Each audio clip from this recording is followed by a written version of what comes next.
We come together at a key moment in time when the role of religion is center stage. There was a stage, I think 20, 30 years ago, where the thesis was that religion was going to become less and less important as people grew up. As we realized what wonderful people we were, we didn't need God, and religion would fade into the mists of time. Well, how wrong that secularization thesis was. We live in a world where religion is center stage, and not always for good reason. As we had our moment of silence today, people motivated by a warped understanding of faith. But there is, as we know, a positive reservoir of faith, of what God wants to happen in his world. And our discussion today is really, how do we make that happen? I just wanted to give you a little bit of background that next week, this has been a great week for the Salvation Army. I have to say to you, my mind is very much focused on next week, when I will be in Washington, D.C. at a very interesting meeting at the World Bank. 120 people have been invited, hosted by the president of the World Bank, Dr. Jim Kim. And it's a third faith leaders, a third academics, and a third policy people. So government policy, USAID, DFID, NORAD, those sorts of big aid agency government people. Have a dialogue around how does religion help and contribute to the fight against extreme poverty. And then at the end of next week, another meeting of the UN agencies, meeting again to discuss how does faith contribute. So this is a very, very live topic, and we have a good introduction and opportunity today. So let me quickly give you the structure. We're going to have, in a few moments, a message from former Prime Minister Gordon Brown. He wished he could be with us today, just his diary did not permit it. There's a very large meeting next week in Oslo, all about the Up for School campaign, which he and Sarah Brown have been leading. And but he will speak for us for about 10 minutes. And then I'll introduce to you what happens next. So let's start by listening to Gordon Brown, who will now speak to us. Thank you.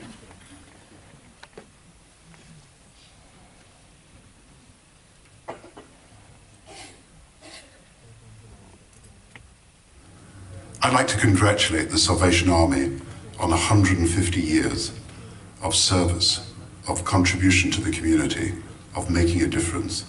And I would like to thank all of you individually for the service you give, the contribution you make, the dedication you show, the difference that you have made to the lives of millions of people, not just in this country, but around the world.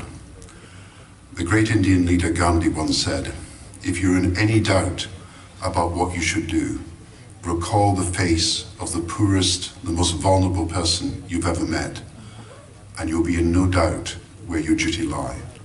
And I believe that over 150 years, this is exactly what the Salvation Army has done, helping those who cannot easily help themselves, helping those people in the greatest need, giving people hope, and giving people the sense that they can make a difference in their own lives in the same way that the Salvation Army is making a difference through the way you live your lives. And I want to talk today about the most needy people in the world, the people who are the most vulnerable, those who are lost without the help that we can give.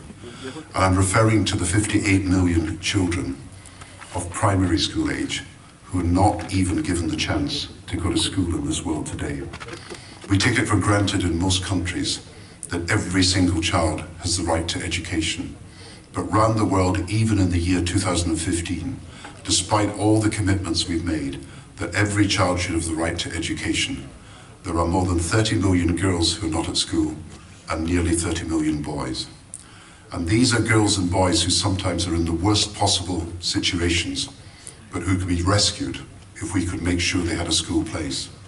10 million children who are married at school age against their will, forced into marriages under laws in some countries and practices in some countries that are simply barbaric. 15 million or so children under the age of 14 who are forced into work, who instead of being at school are having to go out and in some cases making almost no wages for their family in doing so. And then there are the 500,000 girls and boys who are trafficked every year. And we see this most recently after the earthquake in Nepal, where the state radio of Nepal is broadcasting messages warning parents that those children who are on the streets because of the earthquake are in grave danger of being taken and seized and taken from Nepal into India, trafficked by people sellers. And then, of course, we have the girls who are discriminated against simply because they're girls. Malala, the young girl in Pakistan who took up the case of girls and their right to education and then was shot by people who would not admit that in the modern world every child should have the right to go to school, but particularly girls should never be discriminated against. And these are the young girls and boys that we're trying to help get into school. And we need your support in making sure that the world knows that in 2015 it is completely unacceptable that there are boys and girls who are denied that basic right to education. And even if they are at school, in many cases to be denied the right to be literate because the courses and the classes are not good enough. And that's why we're running a petition up for school, a petition that is encouraging millions of people around the world to sign up, hopefully to be the biggest petition that's ever been done, hopefully with the signatures not just of yourself, but of the many people you've asked to help us. And I want to thank the Salvation Army for what you have done to raise people's awareness that this petition is one that can be signed and can make a difference, and when sent to the United Nations can remind people that they've made a pledge that every child should be at school, but we're not yet honouring it. And yet for a small amount of money, in some cases only $200 per year per child, we could honour that commitment. Now, I've been going around the world to try to make governments in countries where there are so many children out of school aware of what needs to be done. I went to South Sudan, which is one of the most troubled countries in the world. The newest country because it became a separate state, but a country that is in the midst of a civil war. And I went to meet some of the children in a village just outside Juba, which is the capital city of South Sudan. And I went into a group of young women who were girls and who had been married very early and who had children. And I asked them what were their dreams for their children and what did they want most of all. And I might have thought they would have said shelter, and I might have thought of said as refugees, people who'd run from one country to another, they needed food and nutrition and healthcare. But they said that most of all they wanted for their children the chance of education. And then I went to the only village school that existed, a small one classroom hut. And in that classroom, there were only around 20 children. The classroom was itself, as a prefabricated hut, too small to house any more children than that, with the 2 teachers they had and the very, very small collection of books.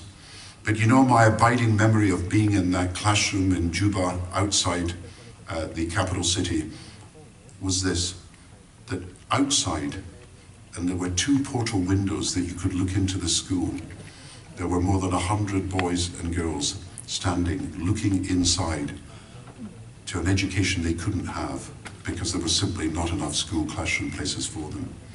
And I then went to meet a mother, and that mother had twins of 8, and she told me she'd had to make a choice about which of the 2 twins could go to school because there were not enough places for all the children in that small village.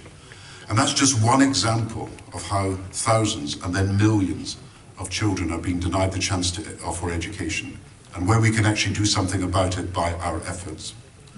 And so I also went to Abuja in Nigeria, the capital city, and I went to a school outside Abuja. And funnily enough, when I arrived there, so too did Bono, the famous pop singer. And he was visiting Nigeria, and he had been directed to the school. And you know, this school was run by aid agencies, money provided by us, but it was dilapidated.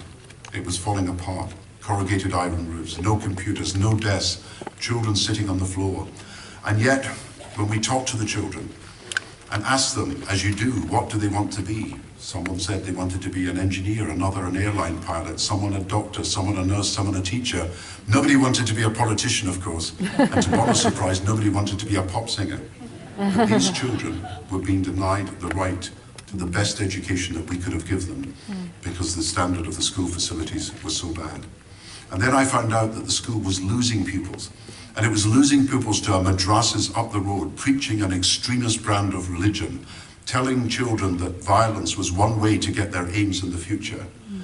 And because we were not doing enough ourselves, these children were now prey to extremist influences in the heart of Nigeria, one of the reasons why we have some of the terrorist problems we have today.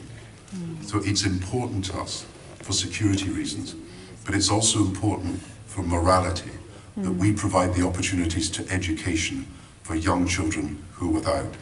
One of the great things I managed to do was to entertain Nelson Mandela when he had his 90th birthday party in London.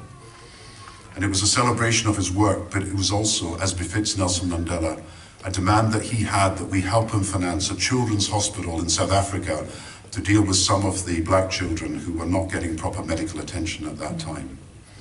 And what Nelson Mandela said that night was that his message was one of hope for the future, one of hope that having climbed one mountain in his life, that he'd ended apartheid, he was now climbing another mountain, and that was to end child poverty, by giving young children the opportunity for health and education that they were so sadly without. This is the great moral mission of our time. We have neglected the needs of so many children in different parts of the world, so that there are more than 20 million child refugees who are without the chance of any education at the moment. We have fought for big causes in the last 50 years, but this cause remains to be one that is achieved. And that is the right of every child in the modern world to go to school. We can be the first generation in history where every single boy and girl goes to school. The first generation to achieve the goal of universal education. But we cannot achieve it without your help. I do ask you, in all the work that you already do, to put the cause of children's education around the world across to the many members and supporters and followers that you have. I do ask you to continue this great work that you've embarked upon, asking people to sign the petition that will be given to the Secretary General of the United Nations. Together we can make a difference. The Salvation Army has dealt with so many evils over the years and removed them by the great efforts of your members. I hope that together we can remove and eradicate yet one more evil from the world, because in the Christian future that I know you want to see, every child matters and every single child counts. Thank you very much.